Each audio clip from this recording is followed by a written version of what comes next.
इकट्ठा किया है, रात की सभा लगाई है, मैं तुम्हें इकट्ठा करके लेके आया हूं। ना डर ना घबरा, मैं तुम्हारा जीवन ऐसा कर दूंगा, लोग तुझे छूने के लिए तरसेंगे। Hallelujah, hallelujah. सुनो, ये मैं कोई ऐसी कहानीकारी नहीं कर रहा हूं।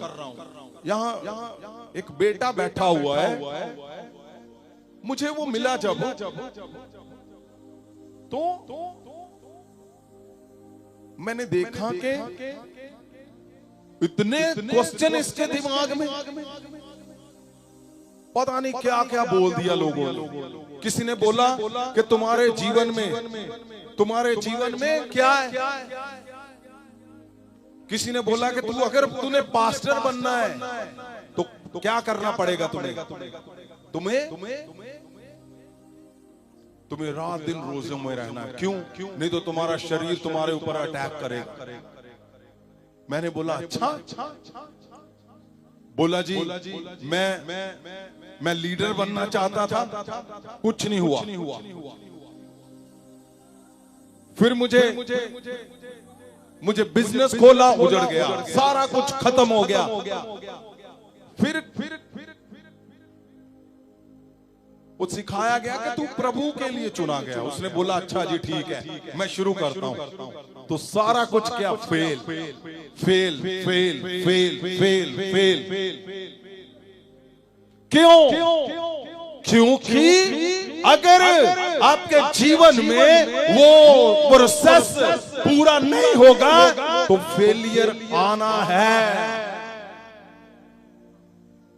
आपको जब तक नहीं पता चलेगा कि ये जो मेरा मित्र क्या कौवा तो नहीं है, मुझे मेरी विक्ट्री से तो नहीं रोक रहा, तो हुआ क्या?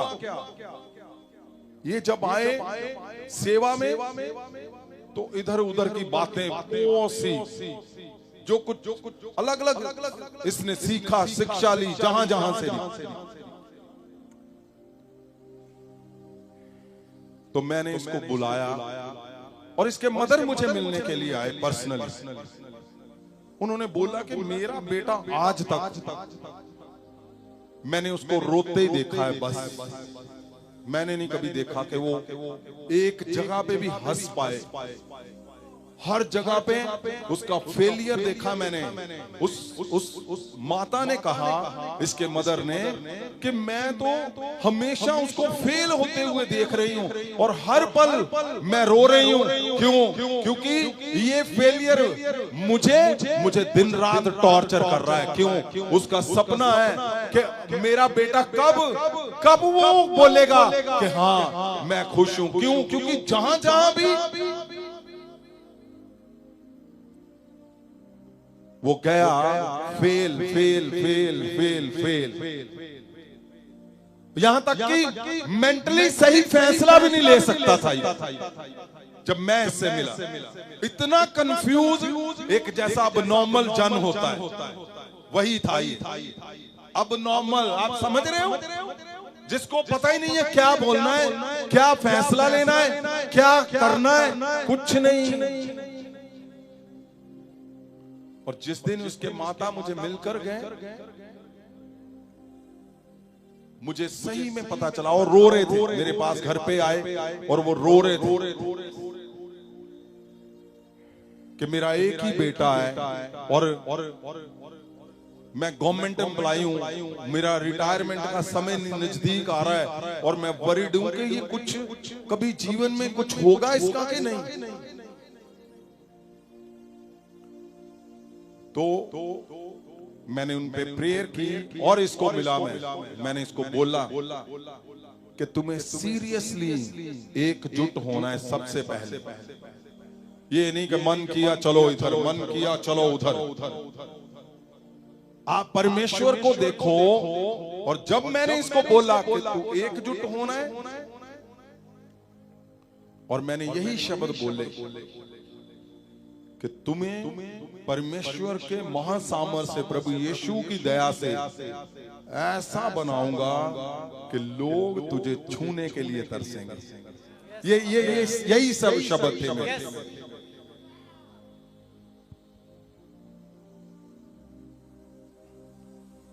तो क्या उसको बताया गया कि क्या होना है और क्या नहीं होना है, और जब उसको फॉलो किया गया, कौओं को हटा दिया गया, डाइवर्शन को हटा दिया गया। वो इसके लिए मुश्किल था समय, वो दर्द पेन से भरा हुआ। क्यों? यहां चर्च में रहना मतलब कोई फैसिलिटी नहीं है। और अगर आप फैसिलिटियों के बीच में पले हो तो आपको क्या लगता है? मुश्किल खाने में, सोने में, रहने में, बातों में, मिलने में, काम में। लेकिन वो मुश्किल क्या है? वो बड़ा जीवन जीने की तैयारी है। वो बड़ा जीवन जीने की तैयारी। जब मैंने इसको मिला तो क्या हुआ? ये सारा सिस्टम इसका बदल गया। और आज कल ये मुझे वीडियो डाल रहा था, कुछ बड़ी पता नहीं क्या, जहां इसका फोकस था, परमेश्वर वहां ले गए और डन कर दिया इसको परमेश्वर ने। हालेलुया। डन मतलब क्या? वो रास्ता वो दे दिया जहां आपको पता है कि हाँ। मैंने जब इसको गवाही देते हुए सुना तो इसके चेहरे पे एक आनंद हंसी थी, और मैं समझ चुका था कि जो प्रार्थनाएं चल रही थी कि ये कभी जीवन में हंसा ही नहीं, कोई सेटिस्फेक्शन नहीं, कोई तसल्ली नहीं कि मैं हूं कि नहीं हूं। तो मैं परमेश्वर का धन्यवाद कर रहा था कि परमेश्वर आपके महासामर्थ ने आज एक और अपने वचन को, अपने जीवित वचन को पूरा किया और इसके जीवन को अपने जैसा प्रभावशाली बना दिया परमेश्वर ने। ये जरूरी है आपको। ये गवाहियां क्या है? वो चिन्ह देती हैं आपको। परमेश्वर क्यों आपको लेके आया है? वरना परमेश्वर क्यों लेके आता भाई? आप सोच कर देखो कि क्यों परमेश्वर आपको, आपने अच्छी जॉब छोड़ दी और परमेश्वर के मिशन को पकड़ा, अच्छा बिजनेस छोड़ दिया, परमेश्वर के मिशन को पकड़ा। आपने परमेश्वर को पकड़ा तो परमेश्वर गारंटी कर रहा है आज तुम्हें, गारंटी। आमीन।